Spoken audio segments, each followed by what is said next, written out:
In my soul, in my soul, in my soul, in my soul, in my soul, in my soul, I know we will come through. Oh, in my soul, in my soul, in my soul, in my soul, in my soul, in my soul, I know we will come through. We'll come through tribulations of a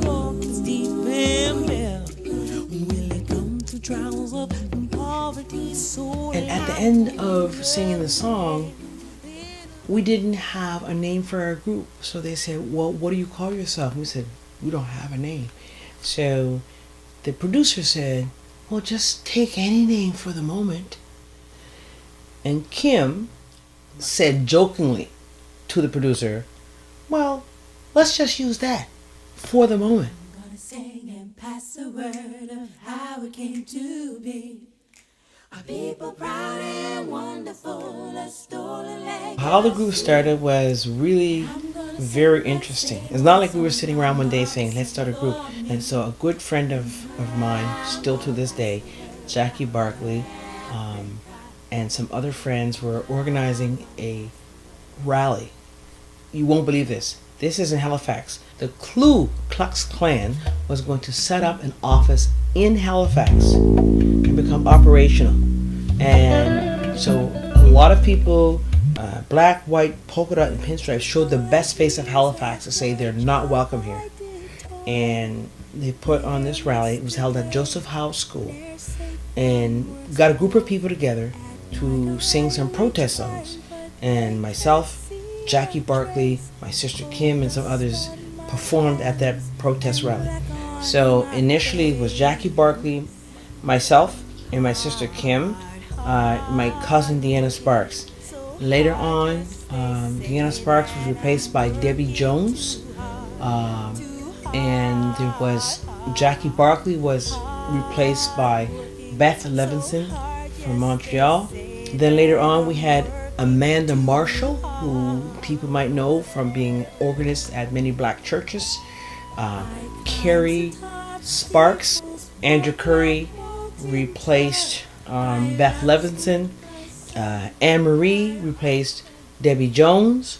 And I think that might be the whole 9 of us. We who believe in freedom cannot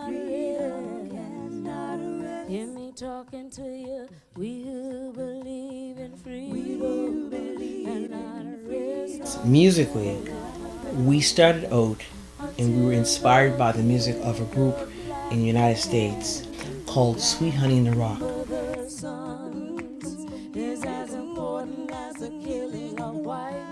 And we were totally inspired by their music in the sense that their music was very political. It was music that told stories about African people's experiences. So they're a huge influence. Also, my good buddy, George Eliot Clark, was a poet, of great repute, and he's amazing. He wrote some poems that we set to song very early in For the Moment's development, and that set us on a path of really honing in and writing pieces about our experiences as people in Nova Scotia. Old pictures bring back your face. Old pictures